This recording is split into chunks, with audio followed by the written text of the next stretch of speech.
Les 6 erreurs les plus fréquentes dans la façon de punir son chien. Dans la précédente vidéo, nous avons vu que les punitions faisaient en quelque sorte partie du registre canin. Si vous n'avez pas vu cette vidéo, je vous la mets juste au-dessus pour que vous puissiez mieux comprendre ce qu'on entend par punition. Respect Dogs, ce sont des éducateurs canins comportementalistes en France près de chez vous. Demandez un programme 100% personnalisé sur www.respectdogs.fr. Retrouvez aussi nos formations en ligne sur Respect Dogs Academy.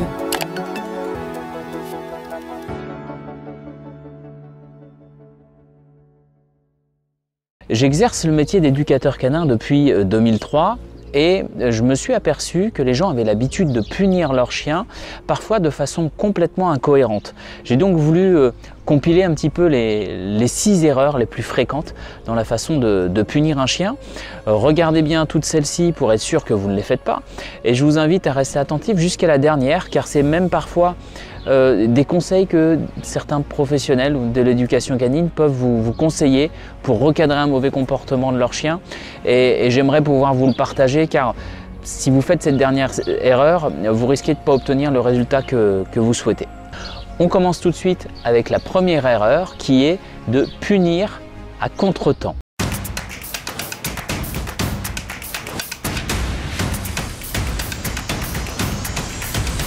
Une sanction, une punition doit intervenir à l'instant du mauvais comportement. Si vous punissez à contretemps, exemple, mon chien creuse un trou dans le jardin, je le rappelle pour le disputer du trou qu'il faisait là-bas, et ben en fait j'interviens pas sur l'action que je veux punir. Je vais intervenir là sur le rappel et donc je suis en train en quelque sorte de casser le rappel de mon chien puisqu'il associe je reviens, je me fais disputer. Donc on bannit toute punition à contretemps. Après coup, cela n'aura vraiment pas d'effet et va faire même pire que mieux puisque vous risquez de détériorer des choses que vous souhaitez obtenir dans d'autres circonstances.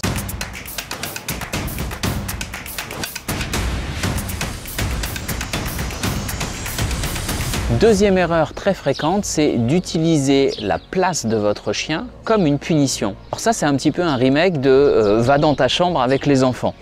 Au final, si on utilise le à ta place comme une punition, votre chien va associer non pas cet endroit, cet espace qui lui est réservé comme quelque chose d'agréable et de positif, mais comme une punition. Donc il n'aura pas de plaisir à y aller.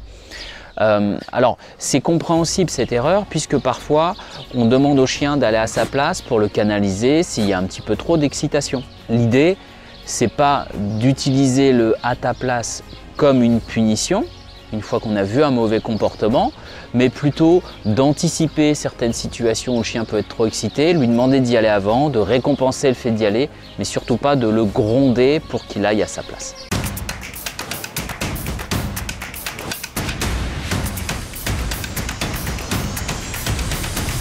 Deuxième erreur très fréquente, c'est punir son chien en le frappant. Alors, je vous assure, je le vois souvent, mais peut-être d'une façon détournée. C'est le petit bout de journal qui est roulé et scotché, vous savez, c'est le petit coup de chausson. Alors là, les gens me disent « Ah ouais, mais je le tape jamais avec la main ».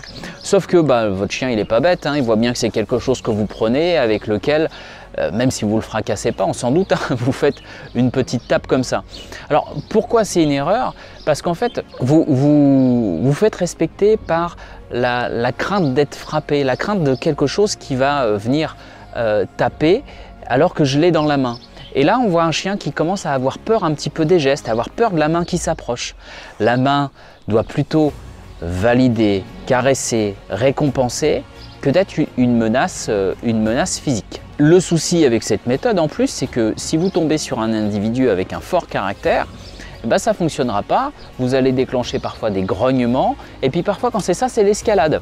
Des gens nous disent en plus quand je fais ça, il grogne quoi. C'est peut-être parce qu'il y a une incompréhension sur la sanction que vous voulez mettre en place que votre chien il n'a plus d'autre solution que de grogner à ce moment-là.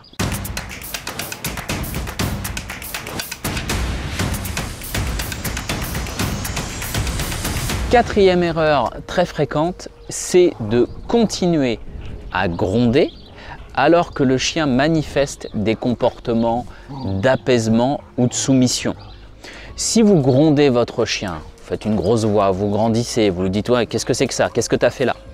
et que votre chien manifeste une attitude basse, en fait, il est en train d'adopter une position pour que vous arrêtiez les hostilités. Votre chien fait le même comportement là avec vous que face à un autre chien qui lui grognerait après et envers qui il voudrait se soumettre. Donc, si vous continuez à agresser en quelque sorte votre chien alors qu'il adopte cette posture, qu'est-ce qui risque de se passer? Eh ben, c'est qu'il choisisse autre chose. Au bout d'un moment où je te dis arrête les hostilités, arrête de chercher à me soumettre, c'est bon, j'ai compris, et que tu continues, eh ben, je vais essayer une autre stratégie, ce qui peut être de développer de l'agressivité même contre vous parce que vous ne semblez pas comprendre.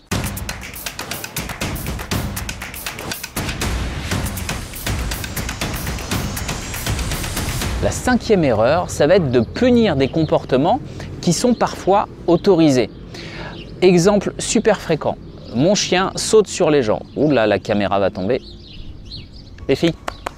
Oups, Molly. Voilà, c'est bien.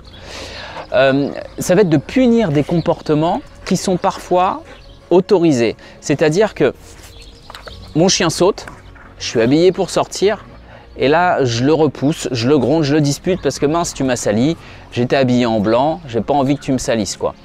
Et puis, on est dans un autre état d'esprit, on est dans le jardin, on joue avec le chien ou on joue avec les enfants. Et là, d'un seul coup, le chien nous saute dessus. Et puis là, ça ne nous pose pas de souci parce qu'on est habillé pour jardiner ou habillé en salle en quelque sorte. Et là, on va accepter le truc. C'est très incohérent pour le chien. Ce qui est autorisé doit toujours l'être, ce qui est interdit doit toujours l'être également. Sinon, il y a un manque de cohérence et ça perturbe le chien.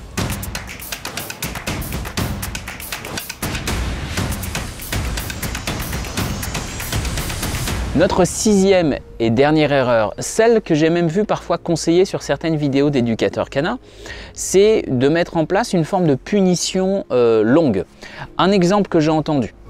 Mon chien a un mauvais comportement en laisse, il est surexcité, je stoppe la balade et je rentre. Pour moi, c'est une erreur, car en fait, le chien ne va pas forcément faire le lien entre mon comportement d'excitation m'a privé de la balade. Vous risquez même de générer plus de frustration. Si votre chien est surexcité en laisse, est-ce que vous allez vraiment faire qu'il va avoir un comportement plus apaisé en le privant de balade en laisse? Vous risquez de générer encore plus de frustration. Donc si votre chien est surexcité en laisse, il faut plutôt lui apprendre un exercice, à marcher avec la laisse détendue, à se concentrer sur vous, mais c'est pas en le punissant de la balade et en prenant le chemin du retour qui va nécessairement se calmer. Dans le même ordre d'idée, alors quelque chose de complètement aberrant que je rangerais même dans de la maltraitance, et ce qui est dommageable, c'est que c'est même professionnel canin qui recommande cela, c'est d'attacher le chien suffisamment court dans la maison s'il a eu un mauvais comportement de façon à ce qu'il ne puisse pas se coucher.